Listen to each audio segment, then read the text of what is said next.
Good evening, ladies and gentlemen. My name is Ian Whittaker. I'm the Director of Strategic Content at the Chicago Council.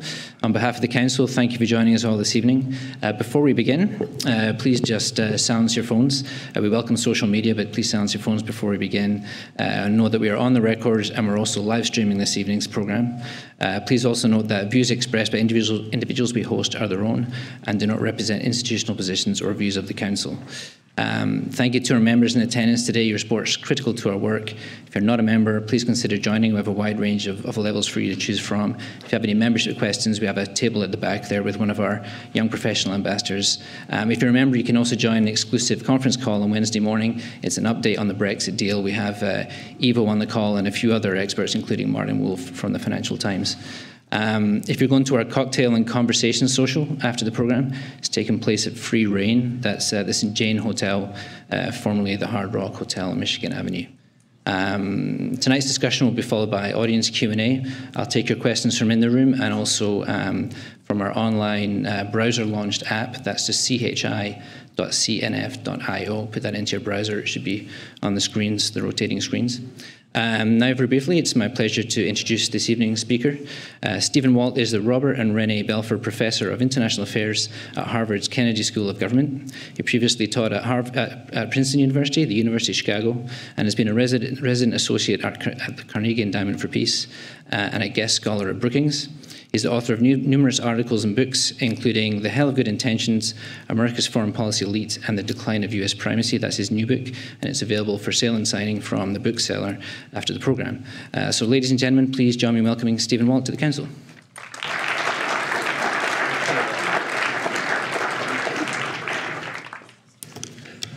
Good afternoon or evening. It's a real pleasure to be back here in Chicago, where I spent 10 very happy years at the university.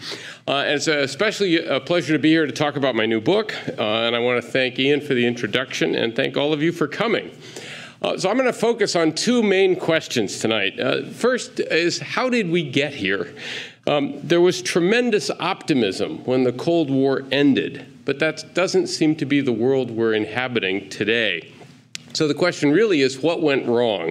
And I'm going to argue that the United States deserves a lot of the blame. Not all of it by any means, but a lot of the blame for where we are today.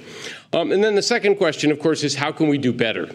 And here I'll lay out the case for a different grand strategy, and along the way I'll explain why Donald Trump is not the guy who's going to provide us with it. So let me start with the bad news. You remember the unipolar moment? The United States was dominant. The wind was at our back. Our problems were basically confined to a few pesky tyrants who hadn't gotten the memo yet. Think back to the early 1990s. The United States was on good terms with all the world's major powers, including Russia and China. Iraq was being disarmed. Iran had no enrichment capacity. We thought we'd capped North Korea's nuclear program, too. Globalization is spreading rapidly with the formation of the World Trade Organization, the opening of financial markets. NATO and the European Union are expanding. Democracy was spreading in Eastern Europe, in Latin America. The Oslo Accords gave hope of a lasting peace in the Middle East. The American military seemed unstoppable. The U.S. economy was doing well.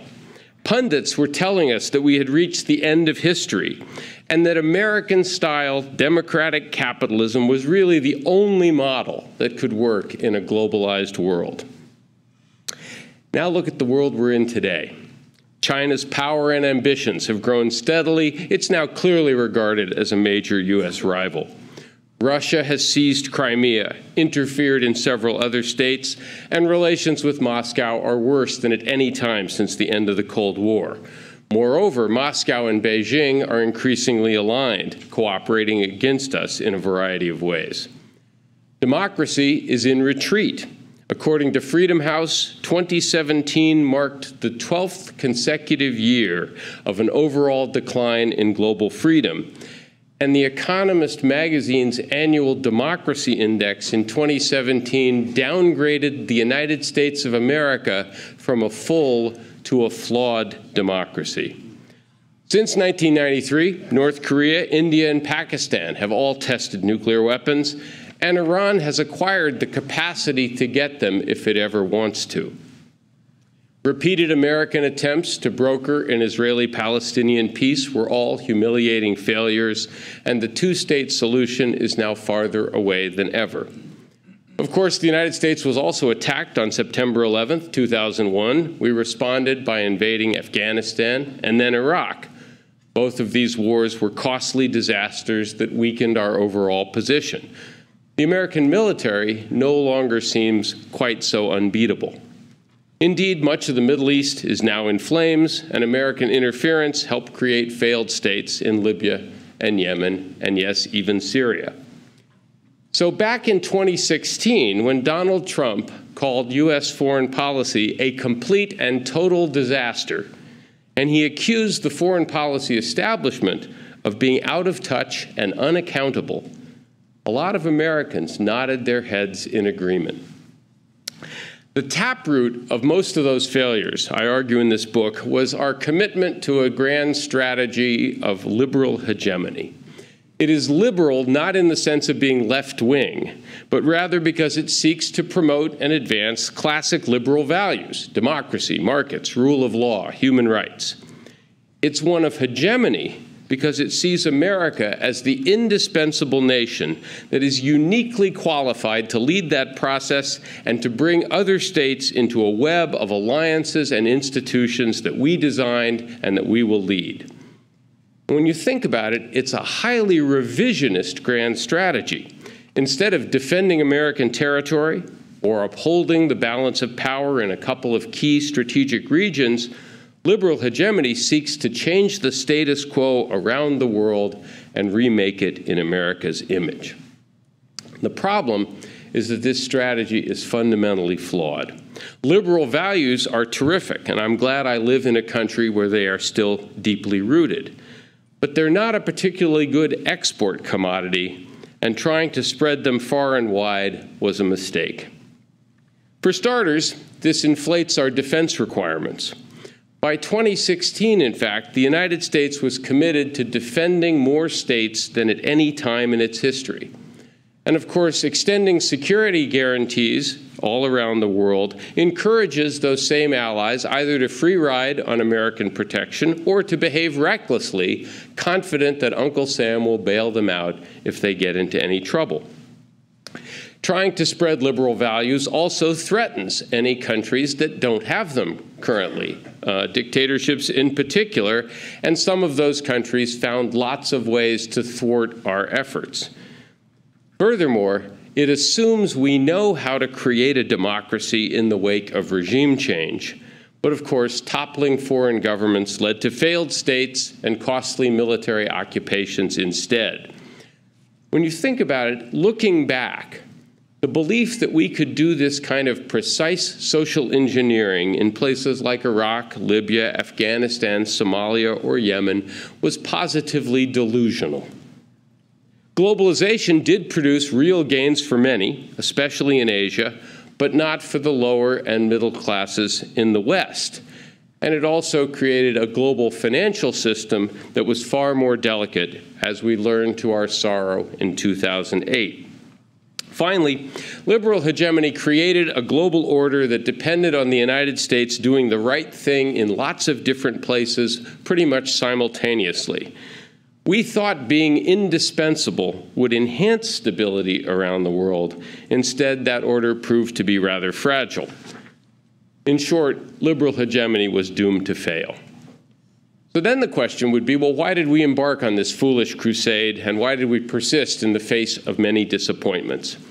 Well, one reason is the remarkable position of primacy we found ourselves in back when the Cold War ended, which made this whole thing seem possible. But again, if you think about it, primacy also meant this campaign wasn't really necessary. The United States was already in extraordinarily good shape. So why did we do it? Well, I think it's largely because there was a powerful bipartisan consensus in favor of this strategy within the foreign policy elite, a consensus not shared by the general public. Now, by foreign policy elite, I mean Americans who actively engage on a regular basis with issues of international affairs. I'm talking about the blob. We're talking about, first of all, the formal institutions of government, the President, the National Security Council, the Departments of State and Defense, the intelligence agencies, etc. Membership organizations like, say, the Council on Foreign Relations, the Chicago Council on Global Affairs, think tanks like the Brookings Institution, the Carnegie Endowment, the American Enterprise Institute, and many, many others. Various special interest groups and lobbies that are trying to advance some foreign policy issue, from human rights to arms control to defense spending to regional policy. And there's literally dozens of them as well. I would add those parts of the media that deal with foreign affairs, and of course, scholars like me who write books and articles trying to shape opinion, who sometimes serve in government themselves, and who train the people who go on to fill key positions in government. That's who I'm talking about. Several features of this elite are worth noting. First, there are no formal requirements for membership. There's no required degree you have to have. There's no bar exam you need to pass, no medical board. You need a real estate license to sell real estate in the United States, but you don't need a license to practice foreign policy. All you have to do is convince enough other people in the foreign policy elite that you're smart, energetic, and above all, loyal. Second, it is a community, especially at the highest levels. Leading members know each other well. They belong to lots of different overlapping institutions. And given those two features, no formal requirements and everybody knows everybody else, professional success depends on your networks and your reputation. And because your reputation is important, that means staying within the acceptable consensus. And you all know pretty much what that consensus is. NATO is essential. Israel's beyond criticism. Iran, Russia, and China are bad. Nuclear proliferation is bad, but our nuclear weapons are good. Free trade's pretty good. Terrorism is the absolute worst.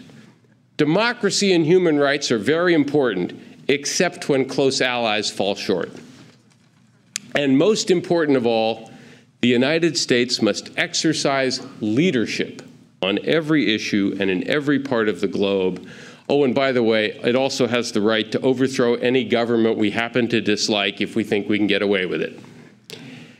Questioning any of those ideas is not a smart career move in Washington, D.C. Now, to try and show how pervasive this consensus is, in the book I discuss 3 different task forces. The Princeton Project on National Security, which was done in 2006, the Project for a United and Strong America in 2013, and the Center for New American Securities Task Force called Extending American Power in 2016. They're all bipartisan. They're each produced by famous, bold-faced names in the foreign policy elite. But the circumstances under which they were written were very different. Before the financial crisis, before Iraq went south, or afterwards. So the circumstances under which they're written are different, yet each one lays out almost an identical agenda and justifies it in almost identical language. They are, in short, interchangeable. This is how the foreign policy elite thinks about America's role in the world, regardless of what the circumstances are, regardless of what the balance of power is, America's financial condition, the nature of our relations with other countries as well. Now, to be sure, there are sometimes disagreements on specific issues within this community, such as the Iran deal or whether we should intervene in Syria. But again, in Washington, D.C., voices supporting liberal hegemony far outweigh the number of voices saying the United States might want to act with somewhat greater restraint. And why does the foreign policy community like this so much? Well, I think it's partly because many of these people, some of whom are my best friends, really genuinely believe in these principles and think spreading them around the world would be good for the United States and good for everyone else. But trying to remake the world in America's image also increases their power and status, flatters their sense of self-worth, justifies a bigger budget, and gives them plenty to do. In other words, liberal hegemony is a full employment policy for the foreign policy elite. The American people, however, have a somewhat different view. On the one hand, they reject isolationism, as the Chicago Council's many surveys of public opinion have shown. But they also seem to want a more restrained foreign policy. In 2013, for example, 80% of Americans believed, quote, "We should not think so much in international terms, but concentrate on our own national problems and building up strength here at home." In 2016, 64% said the United States was playing the role of global policeman more than it should. Consider also that the last 4 U.S. presidents were elected on platforms promising to do less in foreign affairs. What was Bill Clinton's slogan? It's the economy, stupid. George W. Bush promised you a humble foreign policy and said he would get out of doing nation building. Obama got to be a candidate because he opposed the Iraq War and he had promised to stop doing stupid stuff. And of course, Trump was critical of all of his predecessors and especially of the foreign policy elite. So how does that elite convince a reluctant public to go along with this? Well, of course, by inflating threats to convince Americans they won't be secure unless they meddle all over the world, by exaggerating the benefits of this policy, for example, by telling you that intervening all over the world will create stability, even though, in fact, it's been creating instability in most of the places we're doing it, or claiming that liberal hegemony will, in fact, spread our values around the world. But as I said before, democracy is now in retreat, and liberal values are, in fact, under siege not only overseas, but also here at home. Finally, by concealing the costs, so we finance our wars now by borrowing the money rather than by raising taxes, meaning that we're shifting the bill onto our children and grandchildren, and we rely on the all-volunteer force so we don't have to actually draft people who would be reluctant to serve. We also rely very heavily on air power and on drones to keep American casualties low, which creates the interesting paradox, right? We have to keep casualties low in order to keep public support for wars in places like Afghanistan, but that means we're fighting wars in ways that make them almost impossible to win, and eventually the public wakes up to the fact that the war is endless and public support declines anyway. There's one final step, however, and that's by not holding anybody very accountable. Consider that the people responsible for the Iraq War remain respected figures in the foreign policy elite, and some of them, for example, John Bolton, are in top jobs today. If you're a member of the elite, you can give classified information to your mistress, lie to the FBI about it, plead guilty, pay a fine, and then quickly resume your place as a well-respected expert. You can be convicted of lying to Congress, get pardoned, go back into government, screw up again, and land a nice sinecure at a prestigious think tank and become very close to being Deputy Secretary of State. By contrast, those who challenge the consensus view usually get marginalized even when they turn out to be right. So, for example, I talk in the book about the case of Colonel Paul Yingling. Paul Yingling served 2 tours in Iraq as an Army officer and then wrote an article in 2006 criticizing the senior leadership of the Army. It was called A Failure of Generalship. The article was widely hailed as an accurate summary of command failures in Iraq. It was assigned at West Point and at the Command and General Staff College, suggesting that maybe he was on to something. So the question is, did Colonel Yingling rise in the Army to a position of greater responsibility? You know the answer, of course. He was passed over for promotion and is now teaching high school in Colorado. In short, the foreign policy world in Washington is in many ways a self-protecting community. Lots of other communities act the same way, by the way. Universities protect faculty when they misbehave. The Catholic Church protected priests. But the question you want to ask yourself is this a healthy situation? If the people who get it wrong, not just once, but over and over, pay little price, but the people who get things right don't get recognized, why should we expect to do better? Now, at this point, the question is, well, wait, Trump was going to fix all this. He was going to drain the swamp, challenge the blob, and make America great again. Alas, no, which is why the chapter on Trump is entitled How Not to Fix Foreign Policy. I think there's no question that in terms of personal style, to include the style with which he conducts diplomacy, Trump's behavior is unprecedented. He's a clear departure in terms of style from all of his predecessors. But not unlike the transition from Bush to Obama, a lot of substance remains the same. We end up with trade wars that thus far produce very mild changes in the existing trade agreement. So we get into a spat with South Korea. They revised the South Korea Free Trade Agreement. The changes are minuscule. Similarly, we almost tear up the NAFTA treaty. It's eventually rewritten. The new agreement is virtually identical to the old one. No real change there. The American commitment to NATO for all of Trump's boorish behavior remains intact.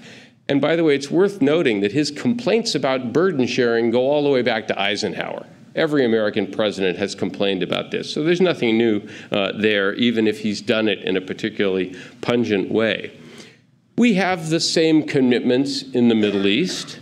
If anything, he's simply doubled down on the existing set of relationships we already have. And it is not exactly a shift in U.S. policy to be hostile to Iran, as Trump is.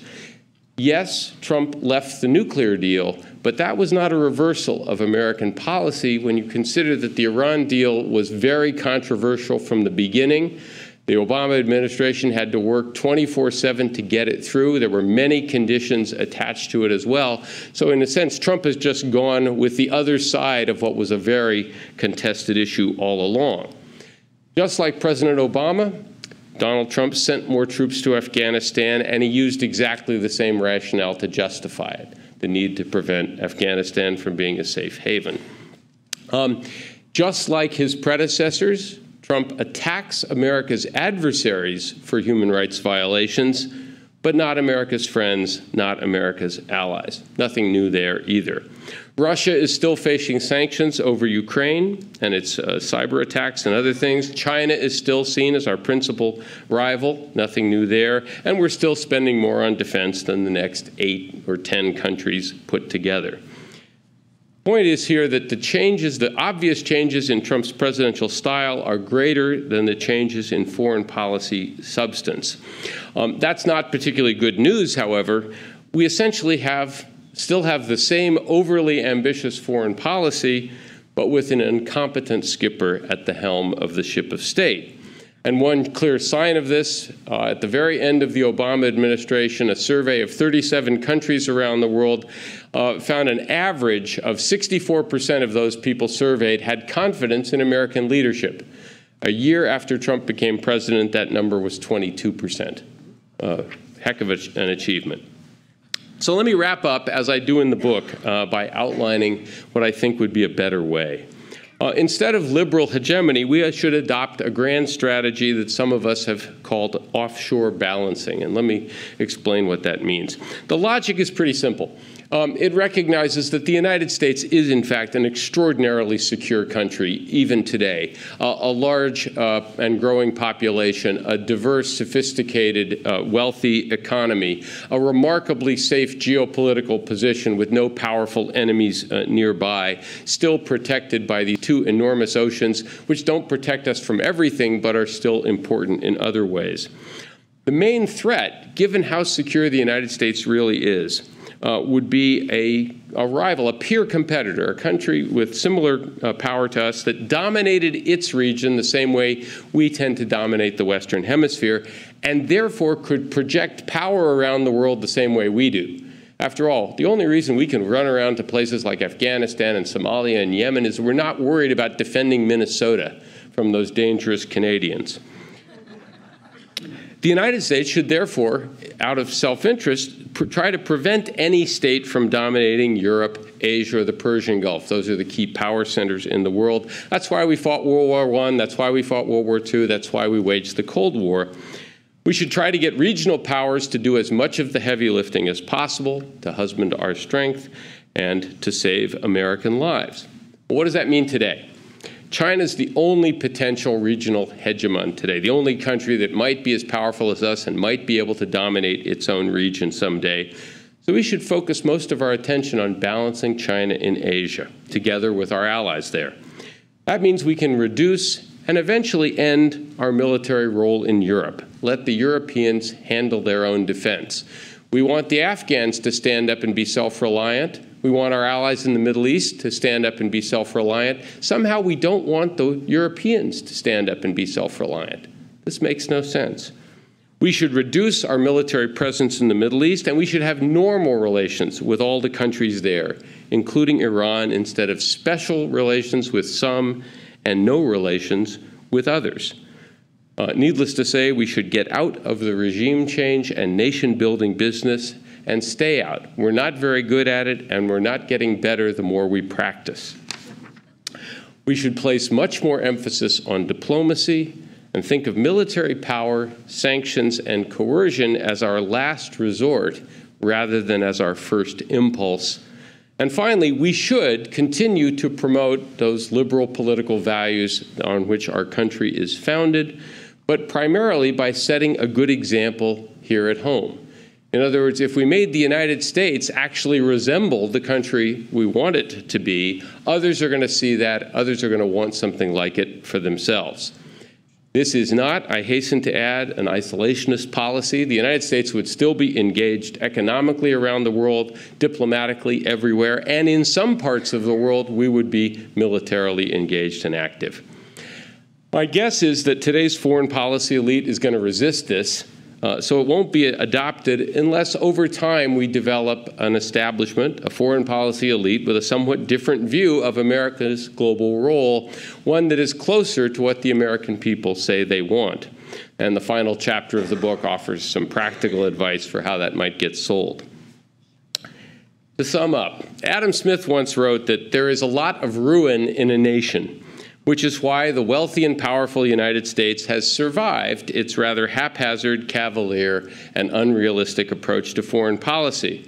Or as Bismarck supposedly quipped, there seems to be a special providence that looks after drunkards, fools, and the United States of America. That's a good thing. The real danger I think we face is not a powerful array of clever foreign adversaries who will snatch our security, prosperity, and way of life away from us while we're not looking.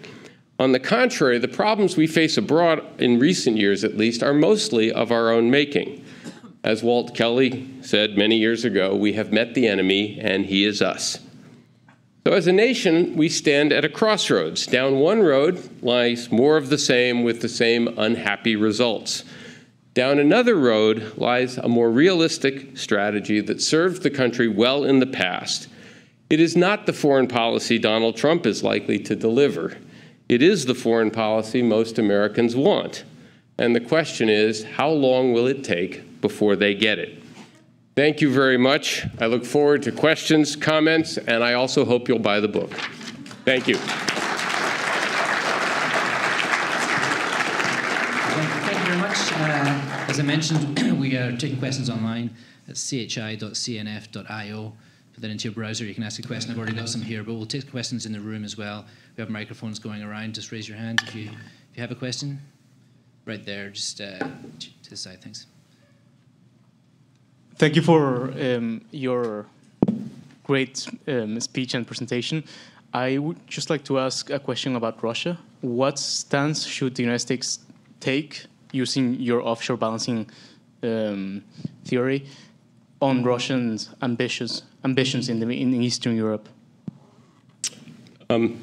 First of all, Russia is, I think, a declining power. It is not a potential peer competitor by any means. The Russian economy now is smaller than Italy's in terms of GNP, which captures some of how it now has been inflated into something much bigger than it really is. And there's a real irony here. There is a win-win-win available to us vis-a-vis Russia that we're unable to pursue. It would be in Europe's interest if Russia stopped interfering in Ukraine and stopped trying to intimidate the Baltic states and stopped interfering in European politics in other ways. That would be good for Europe, for our friends in Europe. It would be good for Russia if the sanctions were lifted and if Russia no longer worried about open-ended NATO expansion eastward. And it would be good for the United States if Moscow and Beijing were separated, or at least not cooperating quite so closely. So you have the makings of an agreement there. Hard to work out, but clearly a win-win-win for Europe, for Russia, and for us. And the great irony is, I think Donald Trump kind of at some lizard-like level intuited that. But of course, because his own relations with Russia and the relations of his subordinates and campaign associates and possibly the Trump organization and possibly his sons are so entangled with Russia, he's unable to move in that direction. He couldn't try to engage in a real rapprochement because his motives would be completely suspect at this point. And therefore, what I think would make a lot of sense, trying to work out our relations and our difficulties with Russia, can't be pursued under Donald Trump, at least not in the first term. If he gets a second term, maybe he'll try something else. And that's unfortunate because it means that that set of problems will fester. Russia and China will continue to cooperate in ways that we find uncomfortable. Great question here online. Do you believe we should encourage Japan to acquire nuclear weapons to become a great power and contain China? No. No, I think we should. I do think we should continue to encourage Japan to enhance its military capabilities. I don't think Japan going nuclear is a good idea because I'd like to limit the number of nuclear weapon states in the world. I should add that could happen. Japan is not that far away from being able to develop the capability. It's often regarded as something of a latent nuclear power. And I do think if security relations in Asia deteriorated, if the United States were not engaged in it, then Japan might well go down that road. And I'd prefer to see that not happen. Okay. Rebecca, just to the side there. Thanks. Thank you. Given your comments about China, I wonder what you think about the failed Trans-Pacific Partnership. It seems that many seem to feel that our absence leaves a void that's being filled increasingly by China. Thank you. Yeah. So I think that Trump's decision to withdraw from the Trans-Pacific Partnership on his third day as president was a blunder. The agreement had a variety of useful, although not revolutionary, economic measures to it. It did bind some of those countries more tightly to us. We would have gotten some economic benefits from it. It did allow us to bring some of our trading partners in Asia in conformity with some of our principles in various ways. Again, I don't want to overstate its importance economically, but I think it was positive as an economic move. But its real importance was strategic, was a way of linking up with a number of countries in Asia who wanted to be close to us. And very importantly, some of those leaders, in particular Japanese Prime Minister Abe, had paid a substantial price domestically. They had pushed very hard to get Japan to sign on to it. So they'd expended some political capital at home. Right? So for Trump to walk in and sort of tear it up while he's taking off his coat was just a slap. The only caveat I would note there is, oh, and by the way, it's especially silly if Trump claims to think that China is a real rival, right? So really strategically contradictory. I would just remind everybody, however, that Bernie Sanders opposed TPP, Hillary Clinton opposed TPP during the campaign. I believe she would have tried to find a way to walk that back if she'd actually been elected. And there's no guarantee that either Trump or Hillary or Bernie could have ever gotten it approved in the Senate, right? So yes, it was a mistake to walk away from it, but it's not entirely, it's not a slam dunk that TPP would be in effect today if, in fact, the election had turned out differently. Down the front here, thanks. I like to, oh, hello? No. I'd like to stay in Asia for a second. The last 10 years has been somewhat mystifying to me because after World War II, when we implemented NATO in 1949, we put soldiers over there, we built bases, so forth. When Obama mentioned that they were going to do a pivot to Asia, they're still waiting for it. And now we have President Trump, who just simply seems to ignore the region, but everybody agrees that this is going to be the main strategic area of activity for the next 25 years at least. What is the problem? Why can't America engage Asia? Because many of our allies are getting very, very nervous, And I heard that the Quad, that is Japan, Australia, India, the Quad is coming back in the mode and stuff. Could you explain why we seem to have this aversion to committing to Asia, the pivot, whatever you want to call it? So part of it is that I think the situations are not completely analogous to sort of NATO in the Cold War. China is obviously a rising economic power and is modernizing its military. It's not the old Soviet Union. Its ability to project power in Asia is far more limited than what the Soviet Union might have been able to do, say, in Europe. So the need to suddenly shift, vast American resources to Asia, I think, isn't there yet. Some of those resources have already shifted. I mean, they did pivot, maybe not as much as some people would have liked, but there was a movement of an aircraft carrier. They've put Marines in a base in Australia as well. So there's been some mostly symbolic, but to some degree real shifts as well. Secondly, the real challenge in Asia, as I see it, is mostly diplomatic and political, not military. So we've got a series of allies there, but this is a difficult coalition to hold together.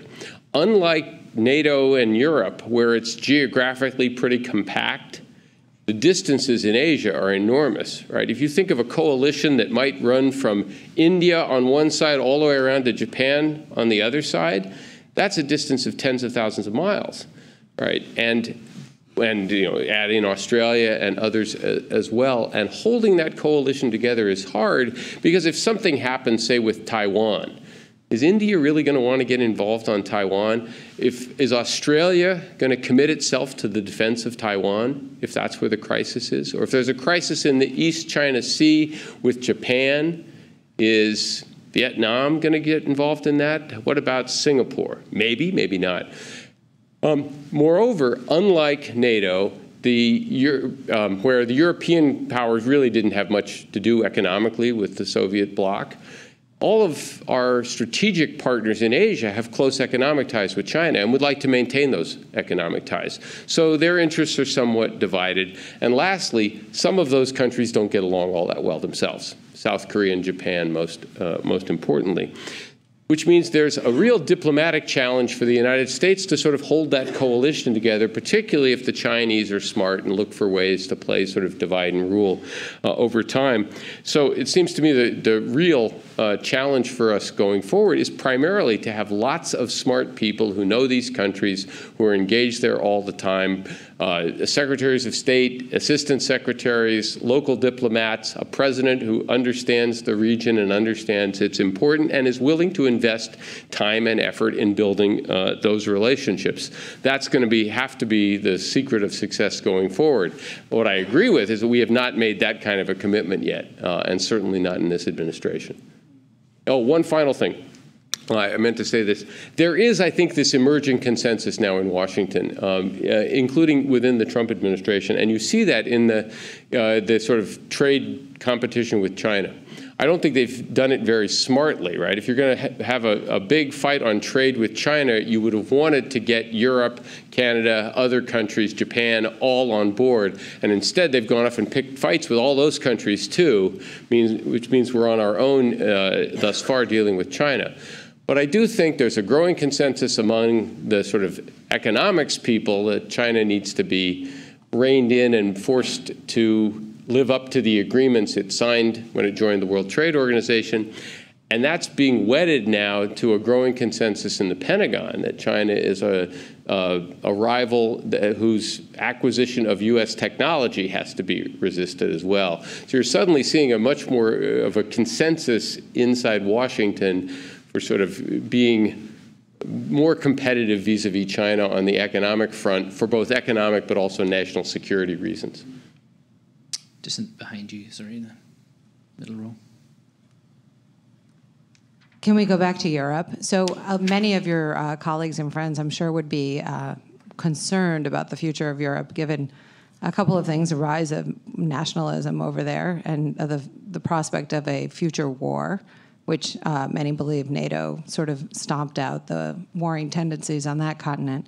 And the other issue, of course, which you didn't address, is the continued migration pattern that is going to overtake Europe in the next decades. And so how does Europe deal with that? And then how does the United States confront that? And I don't know if your framework allows a way to understand or predict what our action should be. Well, a couple of things. One, those are all very, very good points. Europe clearly has the wherewithal to deal with the security problems it might face. I always like to remind people that Europe today, NATO's European members spend 3 to 4 times what Russia does on defense every year. Put them all together. They don't spend it very efficiently. They don't spend it very well. They've allowed their actual capabilities to atrophy.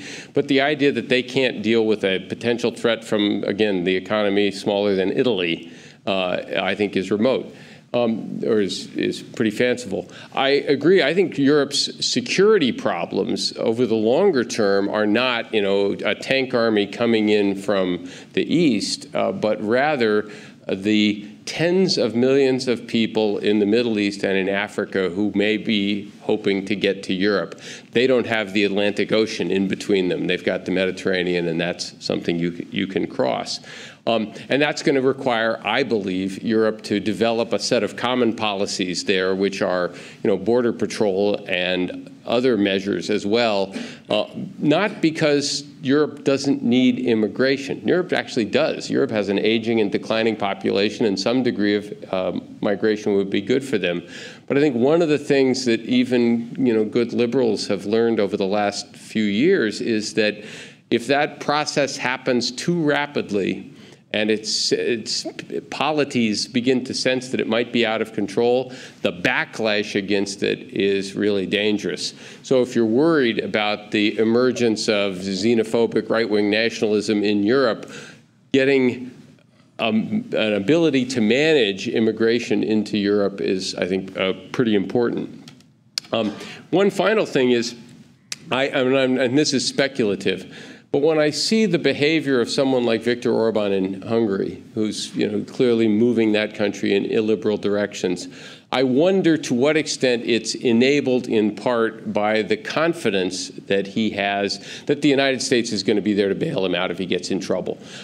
Similarly, the illiberal trends that we see in Poland. Right, the one European country that really likes Donald Trump a lot because they think he's one of them in a certain sense. But again, great confidence that the Americans will be there to bail them out. And I wonder if Hungary and Poland would be doing this if they felt that, in fact, their security depended on cooperation with France, cooperation with Germany, cooperation with other members of the European Union, or with the European members of NATO, and they were sort of less confident that a phone call to Washington would always be sufficient to solve whatever problem was in favor of them.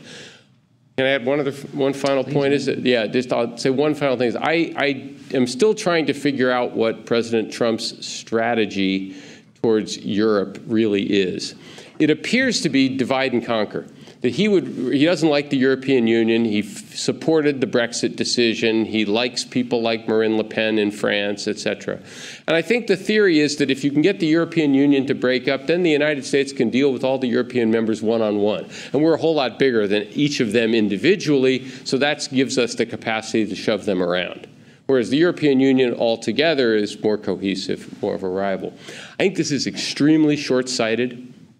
If you're like me and you think the United States should not be trying to defend Europe any longer, right? You want, as we gradually withdraw, you want to be leaving behind a rather tranquil, harmonious, boring continent that's fun to visit but not exciting. History suggests an exciting Europe is not a good Europe for the United States. When lots of lively things are happening in Europe, it's usually not a good thing. We want Europe to be stable, prosperous, bourgeois, and boring, right? And that's not what Trump's doing. Trump's egging on exactly the forces that will make European politics the subject of many future dissertations, and that's not a good thing. Just there, Rebecca. Hi. I agree with a lot of your points, but I also think that there's, as you've referenced, an establishment in place. So that doesn't agree with a lot of the points, right? And there's a lot of history. So, I've noticed. Yes. So how do you get from where we are to where you think we should be? Like, what are the practical parts of it? Yeah. I do think that there are a lot of sort of structural forces that are pushing the United States in more or less the directions that I'm suggesting. Partly economic conditions here, rising deficits, lots of deferred expenses here in the United States that we obviously need to address. China's rise, which does, in fact, over time focus the attention. The fact that 25 years of involvement in the Middle East has sort of progressively made things worse. All of these things are pushing in a particular direction, but they're pushing against the resistance of a very activist foreign policy community. The solution, I think, ultimately has to be a sort of long-term effort to build a somewhat different foreign policy elite. Recruit people, train them, establish think tanks with a different point of view, not to eliminate the existing elite, but to supplement it. In other words, right now, the sort of debates in Washington on grand strategy run the gamut from A to B. And if we could get that to be, A to G or A to K, A to L, that would be very healthy. And if in a spirit of ecumenicalism, I will say a nice thing about Donald Trump. I think that's been his one positive contribution in the realm of foreign policy, which is that he has actually challenged so many orthodoxies verbally that we're having a broader discussion than we were having 5 years ago or 10 years ago, and that's, I think, ultimately healthy for us. So I think we're going to get to a more sensible foreign policy. I think it will take 25 years, and I wrote the book to try and shorten that to maybe 15. I've got an online question here about public diplomacy and where that fits into your strategy. Does it still matter what people overseas think of America in terms of our ability to achieve our objectives?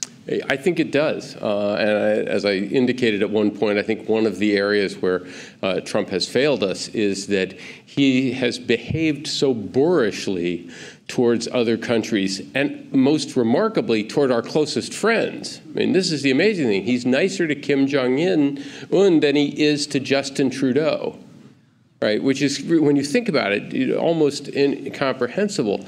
And the problem is that other countries have national pride too, and other countries have domestic politics as well.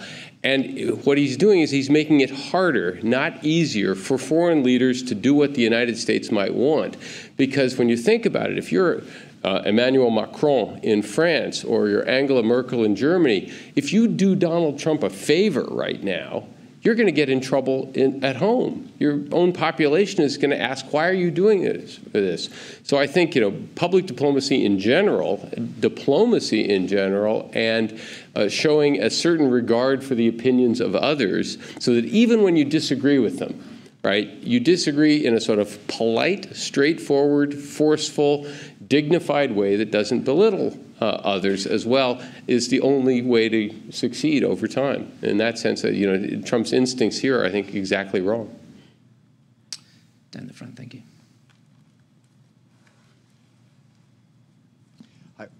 Given the role that Saudi Arabia has played in our relationship in the Middle East, what should the United States' position with Saudi Arabia be now?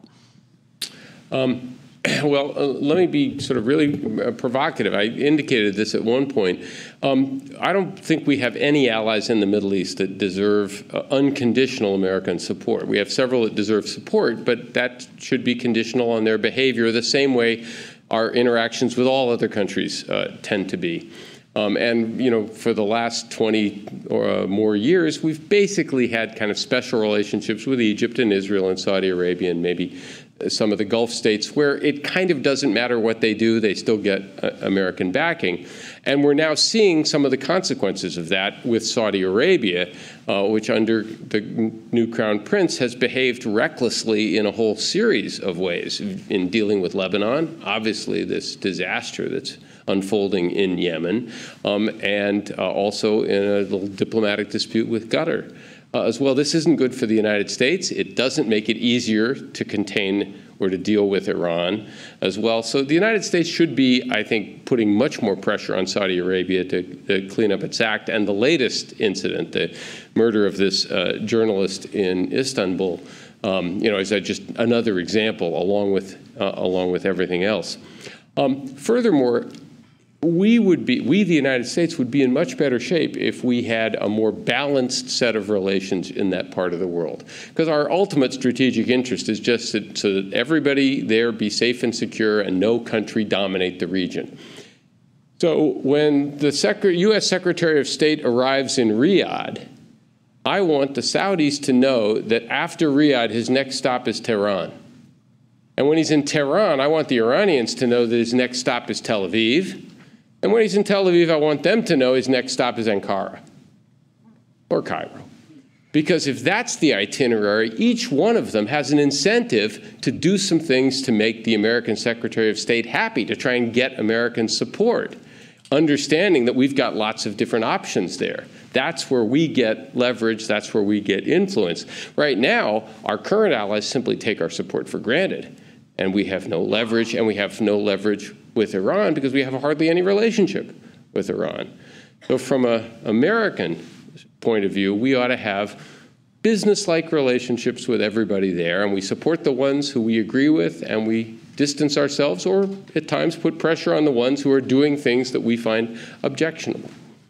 It seems really straightforward, but it somehow has not penetrated the American foreign policy mind yet.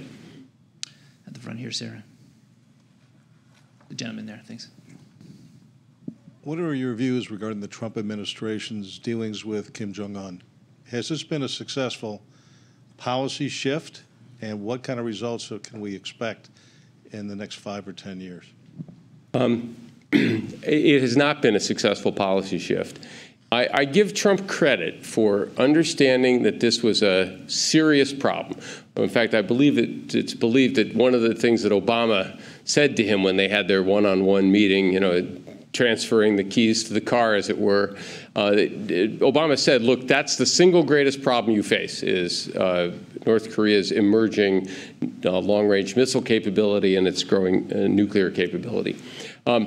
So I give Trump credit for sort of taking, let's call it, an imaginative approach to the problem and being willing to sort of explore diplomacy after first, of course, doing some saber rattling, threatening, fire and fury and a variety of other things as well. The problem is that there was no diplomatic follow-up. There was no preparation for that meeting in Singapore. The agreement, in quotes, that he and Kim Jong-un reached is essentially contentless. North Korea did not, in fact, pledge to do anything. And they have not done anything. They've dismantled some facilities that they don't need. They have not reduced their military, their nuclear capability or their missile capability at all, and there's no commitment for them to do that. So he, in a sense, Trump, the master deal maker, got taken because he gave Kim something pretty valuable for Kim. A one-on-one meeting with the American president, something Kim's father never got, something Kim's grandfather never got. Tremendous legitimacy both at home and to some degree overseas. And what did Trump get for it?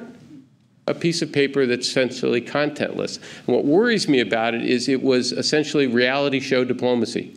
It was a great photo opportunity. It did the thing that Trump is really good at. It had an immense rating. Right? Tremendous audience. Every news organization, there they are, they're shaking hands, all of that stuff. It's exactly the sort of thing President Trump likes. What he doesn't want to do is the careful preparation, figuring out exactly what we're trying to get them to do. How do we get an agreement that might work? How do we make sure that our allies in the region are on board? We've got to make sure the Chinese are engaged in this, because if the Chinese are opposed to it, they'll find ways to derail it. This is the real work of diplomacy, which he has not been willing to do and not really been willing to delegate. So, I give him points for a creative approach, but I wish there'd been some real follow-through. And there, Rebecca, thanks.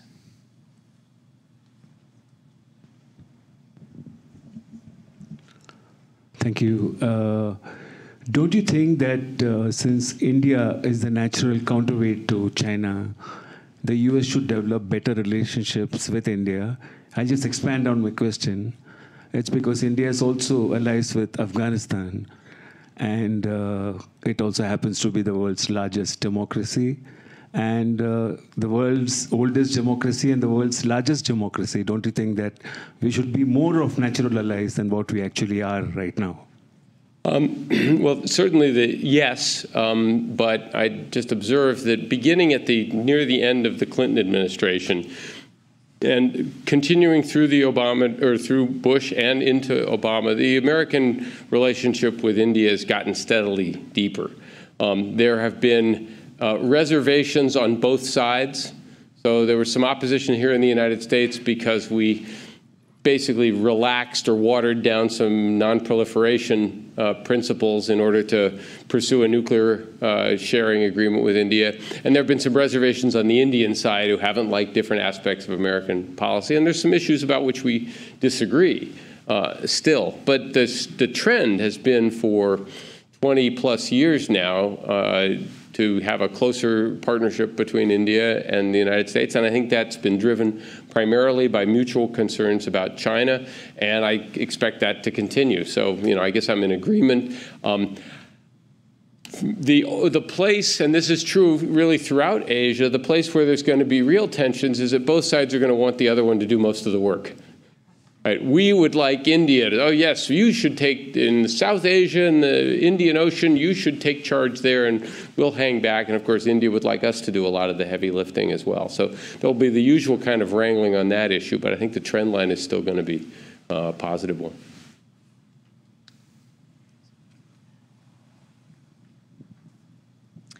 Hi, yes. My question is, how does your framework allow or account for substantial humanitarian crises, such as the current global refugee crises, to the extent that we're reducing our presence or our involvement internationally, overseas? What do we do when there's millions of refugees without a place to go within a 2 or 3 year time span? This is, first of all, this is not a subject I know deeply. It's not one I've studied carefully. But I would not exclude various types of humanitarian activities, to include, in extreme cases, the use of force. I'm going to attach a caveat there. First of all, I don't think the United States is, well, several points. We've been, I think, shameful in our willingness to accept refugees from a number of places, and especially places where we're the reason there are refugees there, right? So, we are a country that I think could absorb a far greater number of refugees than we have. That's not, by the way, where the country's been politically, but personally, I would be open to that, and especially places where we have a moral responsibility, because we did kind of break the place as well. Secondly, we should certainly be participating in efforts to deal with refugees wherever they are emerging, and shouldn't be opposed to that. Third, the more extreme cases, which is, potential genocides or potential mass killings, I don't rule out American involvement there, but I would set a pretty high bar to it. That it has to be a place where we really are quite convinced that there's a possibility of a genocide occurring. Secondly, we think that there's a militarily feasible set of options. And third, and very importantly, we don't think American involvement is going to make things worse. And I believe, for example, President Obama, in deciding not to get more deeply involved in Syria, we were involved all along in Syria, but his decision not to go forward and say try to overthrow Bashar al-Assad, even in the face of a horrendous civil war in which more than 500,000 people have been killed, was because he felt that doing that was actually going to make things worse. It was going to create a complete anarchy there, that possibly give opportunities to violent extremist groups, etc. And he might have been wrong, but I think, in other words, he felt that American involvement for humanitarian reasons there was not wise, because it would actually make the problem worse rather than better. And we have to recognize that that sometimes is going to be the case. But I don't rule out humanitarian action. I mean, by the way, under my framework, the United States is not going to become, at least if I were doing it, a weak or insular power with no capacity to act in different parts of the world, although I would be less active than we have been. time for one very quick question, just right there. Thanks. I'll make it quick. The criteria you just laid out for when the U.S. should intervene in a humanitarian crisis was exactly what the U.S. saw in Libya. Muammar Gaddafi said that the streets would run with blood if the rebels continue to fight. And I'm sure that there was an impending genocide, and that's why the U.S. and NATO intervened. And finally, it seems to be looking at it with hindsight to say, how could this make the situation any worse? And if it isn't, then that's when we should intervene. How can you address those questions when we're not sure what immediate and long-term implications U.S. force has? Well, I think, first of all, we have to be pretty humble about our ability to govern other societies after a regime has fallen, even one as despicable as that of Gaddafi's. In fact, I think there was no certainty about whether or not there was going to be a genocide in the proper definition of the term. There was some possibility of retaliation, retribution against the anti-Gaddafi rebels if he had been able to, say, retake Benghazi. Not entirely clear even that would have happened. The problem was that people did not think through what would happen if the regime was removed. Did we have any plan whatsoever, sufficiently intimate knowledge of the internal politics of Libya to be able to figure out who should be put in charge or what process should be put in place? And I think one of the things we ought to be humble about now is our ability to figure out and manage the local politics of any society after whatever that existing order that predates it has collapsed.